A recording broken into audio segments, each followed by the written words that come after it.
hampir seluruh kabupaten kota yang ada di NTT ini ada di mana aja. Jadi setelah kampung ada mungkin baru kecamatan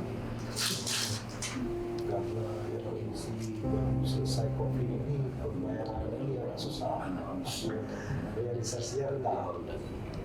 Kami salah satu pejabat bupati ditunjuk untuk melaksanakan pemerintahan ini. Maunya Pak Mendak itu boleh kita dengan Bapak Wali itu melebihi dari kemampuan. Kami juga sudah menerapkan ini pemilihan visum serentak. Hanya ada di Pasar Aceh. Dan kita alhamdulillah hari ini juga sudah ditunjuk sebagai role model. Berapa saya sudah mohon disampaikan salam saya ke Pak Bupati, salam saya atas sambutan terus pelayanan kami di sini.